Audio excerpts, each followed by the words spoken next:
Hello, everybody. Welcome again. I'm Sushant, a VA faculty with Elite Grid. This is my second video on our effort to provide you guys with some video solutions to our RC test series. You can see I already uploaded the passage 2 RC test. You can pause the video for a few seconds more, so that you can read the passage and then we can move on to the questions.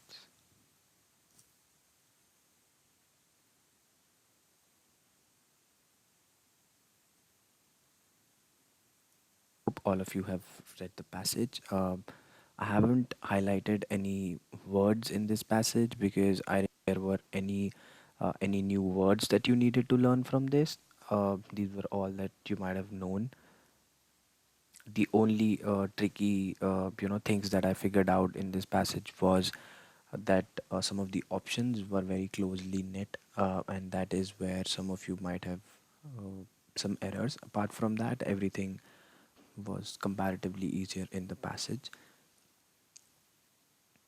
Moving on of the one again. The first paragraph of the passage implies which of the following concerning sound and communication. The first option: a lack of redundancy in certain signals does not preclude communication. So, in option 1, if you refer to the lines of the passage, the speech situation contains a great deal of redundancy, more information than is strictly necessary to decode the passage. If you want to know where these lines are particularly, you can you can stop the video and go back and refer to these lines in the passage.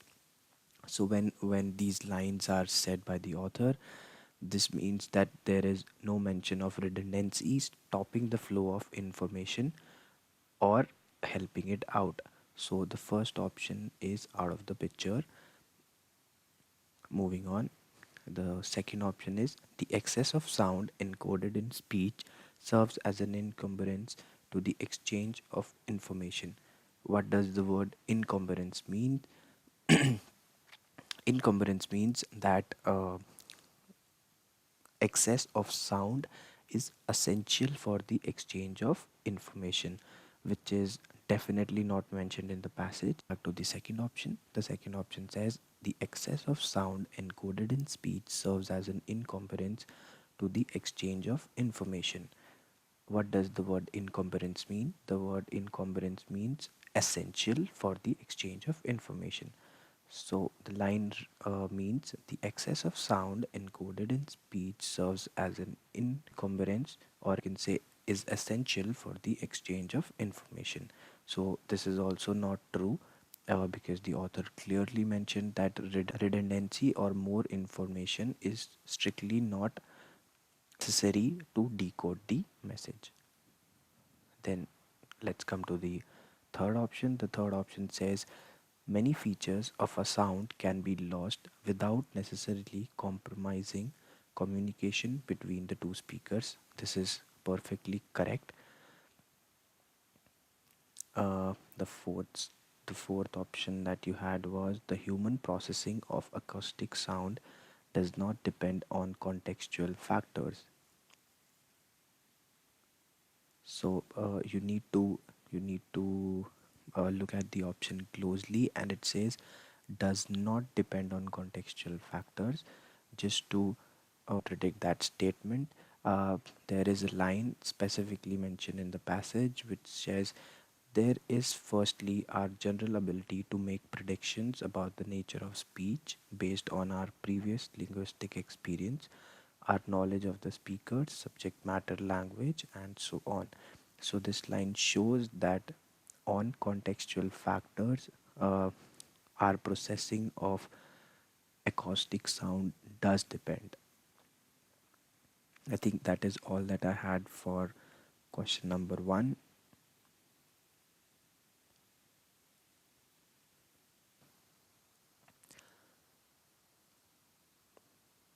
Let's now start with question number 2.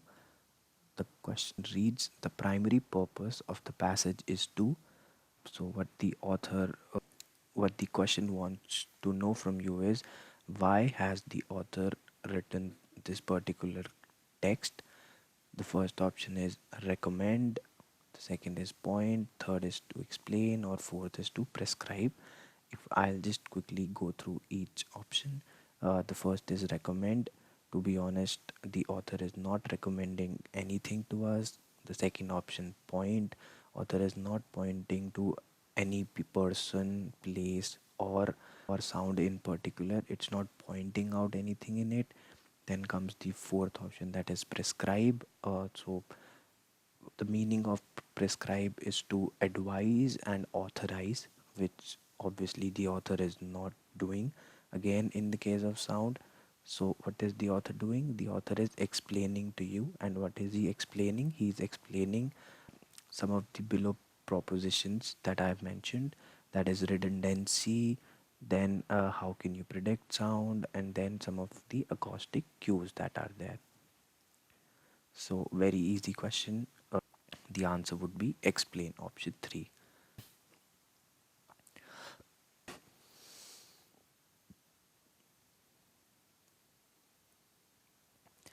Okay, let's start with question number 3. Question number 3 says the main reason that the author of the passage discounts using a purely acoustic analysis to understand the way in which humans are able to recognize sound is that. Okay, so just to give you a brief pre-context, the author has used analysis, acoustic analysis, in passage number 2, whereas he was mentioning redundancy and why redundancy is not important for communication in the first passage.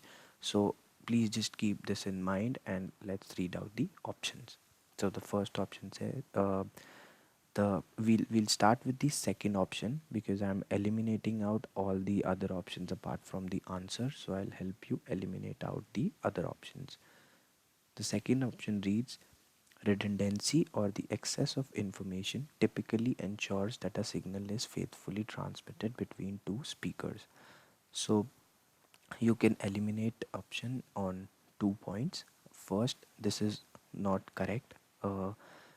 Opposite of it is mentioned in the text. Secondly, acoustic analysis the author is asking about is nowhere mentioned along with redundancy.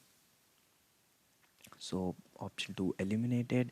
Now let's move to option number 3. Option number 3 says no two people process the same cue in exactly the same way. So this again is not specifically mentioned out in the passage. This might be true in the real world, but author is nowhere mentioned this particular fact in his passage. Come to option number 4, which says the relevant distinguishing features of a sound tend to merge different cues into a generalized sound so as to render any analysis ineffectual. So your clue to eliminating this option should have been the last word that is here, which says any analysis ineffectual. Now I'll just take you back to the passage and I don't think the author has anywhere mentioned anything about ineffectual.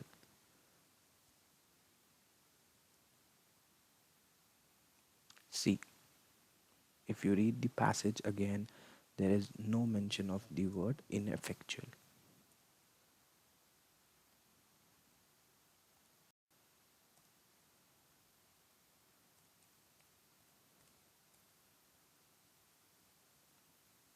Okay, so just to help you guys out, I also did a control F and I couldn't figure out if the word ineffectual was mentioned in the passage apart from the question. So I don't think the author has lent any support to this argument, and hence we'll eliminate out the option. Now let's come back to the only option that's left with us, that was option A. The physical properties of speech and the perception of those physical properties are qualitatively different. Now the author directly did not mention these lines, but if you go through these lines in the passage that I've highlighted, these are specifically written out in the second passage, which reads, it's not possible to obtain this information simply by carrying out an acoustic analysis of natural speech. This would tell us that acoustic information is present, but not what features of the signal are actually used by listeners in order to identify speech sounds.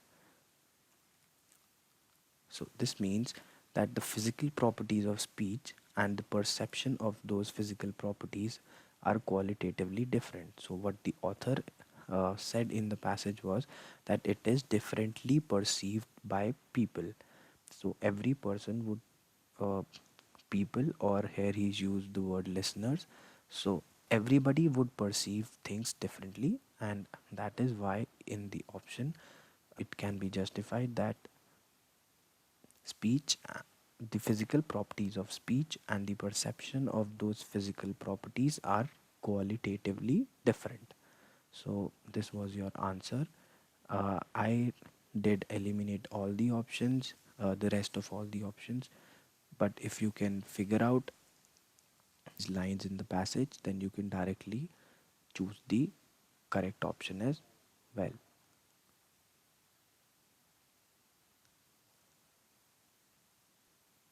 Okay, now the last question of the passage. The passage is most likely to be taken from a.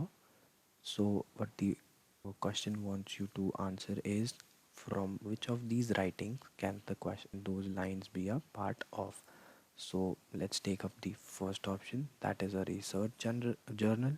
So, whenever you mention a research journal, it specifically has a lot of scientific facts, and through those facts the writer would obviously want you to come to a conclusion, or he would prove something which isn't the case that is happening here.